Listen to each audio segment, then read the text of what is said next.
जय हिंद साथियों, जय श्री राम, जय बजरंगबली, हर हर महादेव।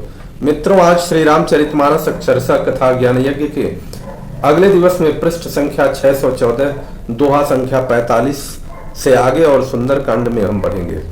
अनवरत चलने वाला ये श्री रामचरितमानस अक्षरशः कथा ज्ञान यज्ञ में पूरे श्री रामचरितमानस के अक्षरशः वर्णन का एक व्यवस्था और ये प्रयास किया जा रहा है कि जिससे समाज के सामने और सनातनियों के सामने तथा सनातन धर्म को मानने वाले लोगों के सामने सारे वैज्ञानिकता के साथ जो सनातन धर्म की आध्यात्मिकता है उसको प्रस्तुत किया जाए, अक्षरशः वर्णन किया जा रहा है। आप सभी लोग इसे सुनिए, समझिए और इससे ज्ञान अर्जित करिए तथा अपने जीवन को इसी प्रकार से परिवर्तित करके प्रभु श्री रामचंद्र जी को आराध्य मानते हुए, अपने ईश्वर को आराध्य मानते हुए जीवन के श्रेष्ठ रास्तों पर चलते हुए जिस प्रकार के कार्यों में आप लिप्त हैं उस कार्यों को भागवत कार्य के रूप में समर्पित करिए। आगे देखते हैं कि विभीषण जी और प्रभु श्री रामचंद्र जी में संवाद हो रहा है और किस प्रकार से प्रभु कह रहे हैं कि जब किसी भी परिवार में या किसी भी संगत में खलमंडली आ जाते हैं तो क्या हो जाता है,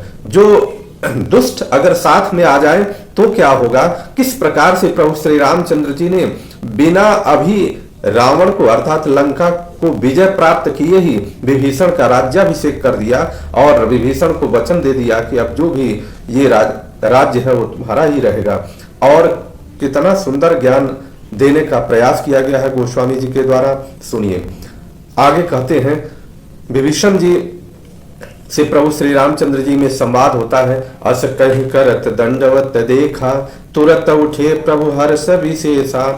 विभीषण जी प्रभु श्री राम जी के सामने जाते हैं तो पूरा दंडवत हो जाते हैं और जब दंडवत होते हैं तो प्रभु तुरंत ही हर्षित होकर के उठते हैं। दीन वचन सुनि प्रभु मन भावा, भुज विशाल गहि हृदय लगावा।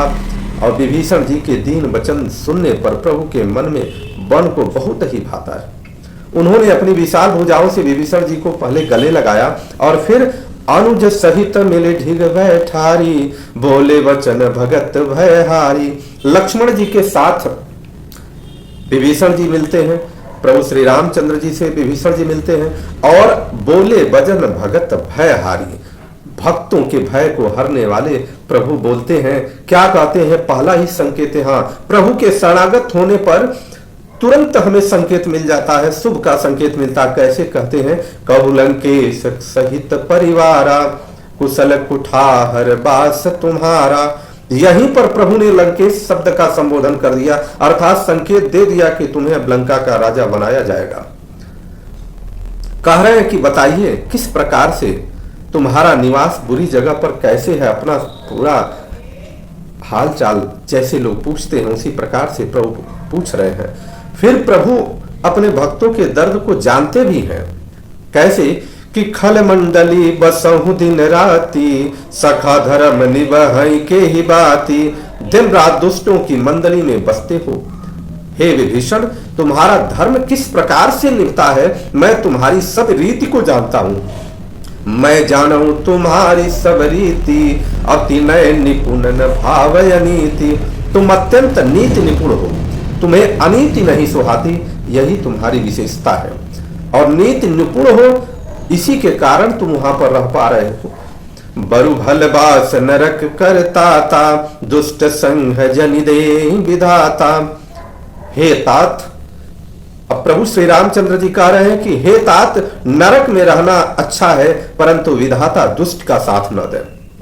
क्योंकि जब दुष्ट का साथ मिलता है तो वह दुष्ट प्रत्येक क्षण पल पल त्रास देता है, पल पल अपने साथ रहने वाले सज्जन व्यक्ति को दुखित करता रहता है। इसलिए दुष्ट का साथ न दे, नरक में जीवन दे दे, ऐसा प्रभु कह रहे हैं। तो हमें इस बात को समझना चाहिए कि ईश्वर से यह भी आराधना करना चाहिए कि हमारा जीवन श्रेष्ठ लोगों के बीच में रहे, श्रेष्ठ साथियों के बीच में रहे और श्रेष्ठ संगत में रहे, तब जा करके हमारे जीवन की श्रेष्ठता आसानी से बनेगी। अब पद देख कुशल रघुराया, जो तुम कीन्ही जानी जन दाया। और उसके बाद विभीषण जी कहते हैं, हे रघुनाथ जी, अब आपके चरणों का दर्शन कर लिया तो सब कुशल है। जो आपने अपना सेवक जानकर मुझ पर दया की है। क्यों? इसका कारण है कि तब लगी कुशलन जीव कहूं, सपने मन विश्राम, अजब लगी भजतन राम कहूं, शोक धाम तज काम। तब तक जीव को कुशल नहीं और न स्वप्न में भी उसके मन में शांति है, जब तक यह शोक के घर का काम छोड़ करके श्री राम जी को नहीं बसता, तब तक किसी भी जीव के मन में कुशलता नहीं होगी और न ही शांति होगी। अर्थात यहाँ स्पष्ट रूप से कहा गया है कि हमें प्रभु का भजन करना चाहिए।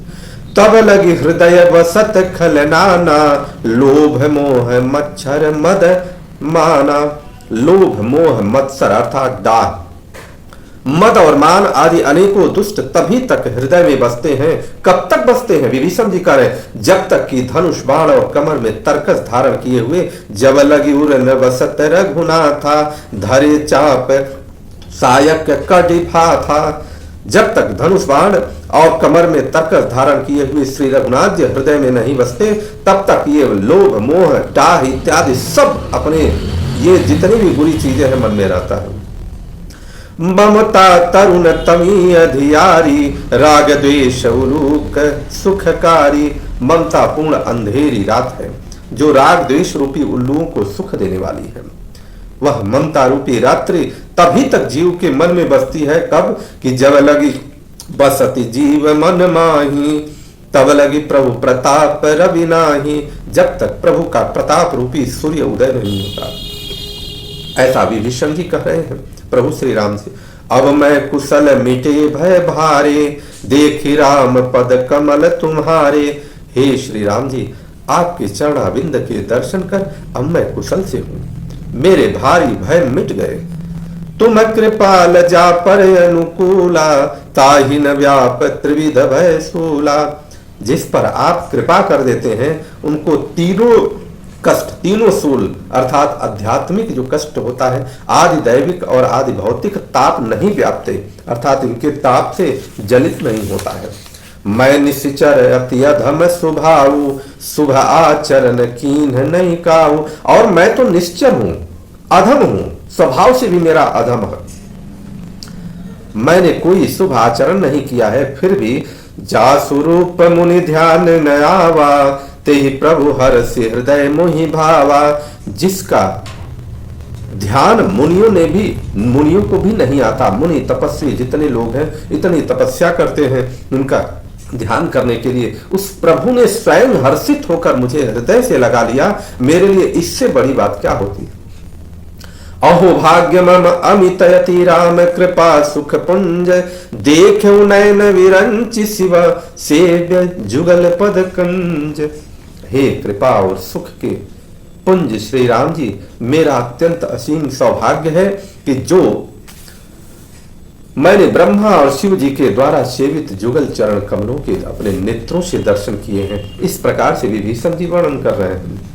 अब प्रभु श्री राम जी किस प्रकार से विभीषण जी को समझाने का प्रयास करते हैं कि सुनहु सखा निज कहूं सुभाऊ, जानहु सुंढि शंभु गिर जाऊ। अब यहाँ प्रभु ने विभीषण को सखा शब्द का भी संबोधन कर दिया, अर्थात एक तो लंकेश शब्द का संबोधन किया, दूसरा सखा शब्द का संबोधन किया। और जब कोई भी अच्छा मित्र है, मित्रों की भी परिभाषा बताई गई है, तो वह किसी भी अवस्था में उसका भला ही करेगा। हे सखा सुनो, मैं तुम्हें अपना स्वभाव कहता हूं। कौन सा स्वभाव? जिसे कागभूषुंड जी, शिव जी और पार्वती जी भी जानती हैं। कैसा? कि जो नर होई चराचर द्रोही, आवे सब है शरण तकी मोही। कोई मनुष्य जड़ चेतन इस चराचर जगत का अगर द्रोह करता है और द्रोह करने के बाद भी भयभीत होकर मेरी शरण में आ जाता है, तो तज मद मोह कपट छल नाना, करऊं सत्य ते ही साधु समाना। और मद मोह तथा नाना प्रकार के छल कपट त्याग दे तो मैं उसे शीघ्र ही साधु के समान कर देता हूं। जननी जनक बंधु सुतदारा। कितनी सुंदर बात श्री रामचरितमानस में लिखा है। अब कह रहे हैं कि जननी जनक बंधु सुतदारा, तनु धनु भवन स्वहृद परिवारा। माता पिता भाई पुत्र स्त्री शरीर धन घर मित्र और परिवार, इन सब को क्या मैं करता हूं। और ये भक्त जो करते हैं, जब इस सभी लोगों को लेकर के कि सबके ममता ताग बटोरी, मम पद मन ही बांध वरी डोरी। इन सब के ममता ममत्व रूपी तागों को बटोर कर और उन सब की एक डोरी बटकर उसके द्वारा जो अपने मन को मेरे चरणों में बांध देता है। अर्थात जितने भी, इसका आशय यह है कि जितने भी ऐसे संबंधी हैं, जितने भी ऐसे संबंध में जो ममता उपजती है, उन सारे संबंध को, ममता को ले आकर के एक साथ प्रभु के चरणों में अगर शरणागत हो जाए तो प्रभु कहते हैं क्या कि समदर्शी इच्छा कछु नाही, हर्ष शोक भय नहीं मन माही। और कह रहे हैं कि सारे सांसारिक संबंधों का केंद्र मुझे बना देता है। जो समदर्शी है, जिसे कुछ इच्छा नहीं है और जिसके मन में हर्ष शोक और भय नहीं है, तो अस सज्जन ममौर बस कैसे, लोभी हृदय बसहु धनु जैसे।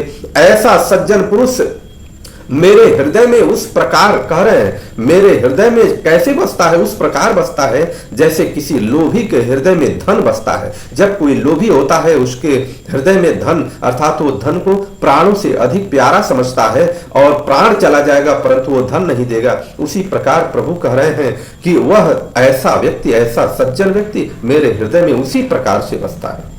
तुम सारिखे संत प्रिय मोरे, धरऊं देह नहीं आननी हो रे। और फिर कह रहे हैं तुम सरीखे संत ही मुझे प्रिय है। प्रभु ने संकेत दे दिया कि अब संत की परिभाषा क्या है। विभीषण जैसा अगर कोई व्यक्ति है तो संत की परिभाषित है। मैं और किसी के कृतज्ञतावश देह धारण नहीं करता, तुम्हारे ही जैसे संतों के लिए मैं इस शरीर को धारण करता हूं। सगुण उपासक परहित निरत नीति दृढ़ नेम, तेनर प्राण समान ममा, तिनके जिनके द्विज पद प्रेम। जो सगुण भगवान के उपासक हैं, दूसरे के हित में लगे रहते हैं, नीति और नियमों में दृढ़ है और जिन्हें ब्राह्मणों के चरणों में प्रेम है, वे मनुष्य मेरे प्राणों के समान है। अब फिर कह रहे प्रभु कि सुन लंकेश सकल गुण तोरे, ताते तुम अतिशय प्रिय मोरे, राम वचन सुनि बानर जो था, सकल कहीं जय कृपा बरू था। सुन लंकेश सकल गुण तेरे, हे लंकेश सुनो, जितनी बातें मैंने कहा है ये सारे गुण तुम्हारे अंदर हैं। ताते तुम अतिशय प्रिय मोरे, इससे तुम मुझे अत्यंत ही प्रिय हो। एक गुण की बात नहीं, जितनी बात मैंने कहा विभीषण सारे के सारे गुण तुम्हारे अंदर है। यही कारण है कि इस सृष्टि में जो 7 लोग अभी तक अमरत्व के लिए हैं, उसमें विभीषण जी भी हैं, उन 7 लोगों में हनुमान जी भी हैं। ऐसे 7 लोग हैं। विभीषण जी को प्रभु ने किस प्रकार से आशीर्वाद दिया और इस प्रकार का प्रभु का वचन सुनकर सभी लोग जय जयकार करने लगे। सुनत विभूषण प्रभु कै बानी, नहीं अघात श्रवणामृत जानी, पद अम्बुज कहीं बार ही बारा, हृदय समातन प्रेम अपारा। प्रभु की वाणी सुनते ही और उसे कानों के लिए अमृत जानकर विभीषण आघाते नहीं है। वे बार बार श्री राम जी के चरण कमलों को पकड़ते हैं। अपार प्रेम है, हृदय में समाता नहीं है। सुनहु देव सचराचर स्वामी, प्रणत पाल उरयंतर जामी, सुन उर कछु प्रथम वासना रही, प्रभु पद प्रीति सरित सो बही। विभीषण जी ने कहा, हे देव, हे चराचर जगत के स्वामी, हे शरणागत के रक्षक, हे सबके हृदय के भीतर को जानने वाले, सुनिए, मेरे हृदय में पहले कुछ वासना थी, पर हे प्रभु आपके चरणों की प्रीति रूपी नदी में वह बह गई, अब कुछ नहीं रह गया। अब कृपाल निज भगति पामनी, देहु सदा शिव मन भावनी। अब तो हे कृपाल शिव जी के मन को सदैव प्रिय लगने वाले अपनी पवित्र भक्ति को दीजिए। शिव जी के मन को सदैव प्रिय लगने वाले भक्ति, अर्थात जो भी राम का भक्त है वही शिव का प्रेमी है, क्योंकि प्रभु हमारे भोले शंकर राम राम मन में जपते हैं, उन्हीं की साधना करते हैं। और पार्वती जी इसलिए शिव जी को सबसे ज्यादा प्रिय है क्योंकि जब वो साधना से उठते हैं, अपनी समाधि से उठते हैं, तो पार्वती जी हमेशा राम की कथा कहने के लिए कहती हैं। इसीलिए भोलेनाथ को पार्वती जी सबसे प्रिय है, यही कारण है। और वही कारण कि जो भक्ति उनके अंदर वही मुझे दीजिए। एवमस्तु कहीं प्रभु रन धीरा, मागा तुरत सिंधु कर नीरा। एवमस्तु प्रभु ने कह दिया और उसके बाद आदेश दे दिया कि सिंधु का जल लाया जाए। यद्यपि सखा तबीक्षा नाही, मोर दरसु अमोघ जग माही। प्रभु कह रहे हैं कि यद्यपि हे सखा तुम्हें कोई भी इच्छा नहीं है, परंतु जो मेरा दर्शन पा जाता है उसका दर्शन अमोघ अर्थात निष्फल नहीं जाता, वह अमोघ है, कुछ न कुछ ऐसा उसको मिलता ही है, शरणागति का भाव तो मिलता ही है। अस कहीं राम तिलक ते ही सारा, सुमन वृष्टि नव भई अपारा। ऐसा कहकर प्रभु श्री रामचंद्र जी ने विभीषण जी को राज तिलक कर दिया और सुमन वृष्टि नव भई अपारा, आकाश से पुष्पों की वर्षा होने लगी। रावण क्रोध अनल निज, श्वास समीर प्रचंड, जरत विभीषण राख्यू, दीन्हु राज अखंड।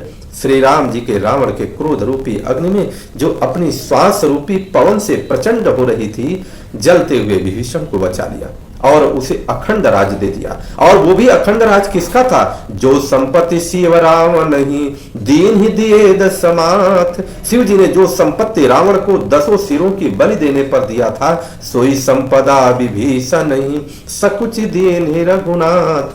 सारी संपदा को संकोच करते हुए रघुनाथ जी ने दे दिया। संकोच इसलिए किया कि अभी पता चला था कि हनुमान जी ने लंका को जला दिया है, तो थोड़ा संकोच इसलिए भी होता है कि जली हुई लंका ते रहे हैं। इस प्रकार का मन में भाव, ऐसा विद्वानों का मत है, वो लोग कहते हैं। अस प्रभु छाड़ी बजई जे आना, ते नर पशु बिनु पूक्ष विषाना। ऐसा परम कृपाल को छोड़कर जो मनुष्य दूसरों को भजते हैं, वे बिना सींग पुक्ष के पशु हैं। निज जन जानी ताही अपनावा, प्रभु सुभाव कपिकुल मन भावा। और कह रहे हैं अपना सेवक जानकर विभीषण जी को श्री राम जी ने अपना लिया। प्रभु का स्वभाव वानर कुल के मन को बहुत भाया। पुनि सर्वज्ञ सर्वउरवासी, सर्वरूप सब रहित उदासी। बोले वचन नीति प्रतिपालक, कारण मनुज दनुज कुल घालक। फिर सब कुछ जानने वाले, सबके हृदय में बसने वाले, सर्वरूप सबसे रहित उदासीन कारण से मनुष्य से बचे हुए राक्षसों के कुल का नाश करने वाले श्री राम जी नीति की रक्षा करने वाले वचन बोले। सुनु कपीस लंकापति वीरा, के विद तरिय जलधि गंभीरा। संकुल मकर उरग झस जाति, अति अगाध दुस्तर सब भांति। हे वीर वानराज सुग्रीव और लंकापति विभीषण, सुनो, इस गहरे समुद्र को किस प्रकार से पार किया जा सकता है? अनेक जाति के मगर, सांप और मछलियों से भरा हुआ है। यह अत्यंत अथाह समुद्र पार करने में सब प्रकार से कठिन है। कह लंकेश सुनहु रघुनायक, कोटि सिंधु शोषक सब जायक।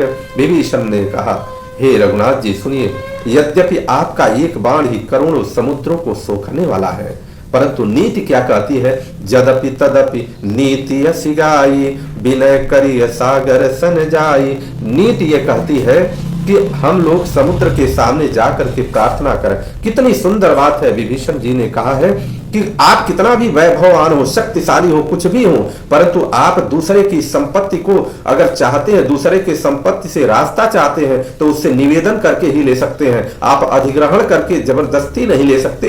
यह नीति में श्री रामचरितमानस में वर्णित है, ऐसा विभीषण जी ने भी कहा है। तो आप सबको समझना चाहिए, इससे ज्ञान लेना चाहिए। प्रभु तुम्हारे कुल गुर जलधि, कहीं उपाय विचार, बिनु प्रयास सागर तरही, सकल भालु कपिवार। हे प्रभु, समुद्र आपके कुल में बड़े हैं। सगर, राजा सगर के द्वारा समुद्र का निर्माण किया गया था। वह विचार कर उपाय बतला देंगे, तब ऋक्ष और वानरों की सारी सेना बिना ही परिश्रम के समुद्र के पार उतर जाएगी, ऐसा विभीषण जी ने कहा।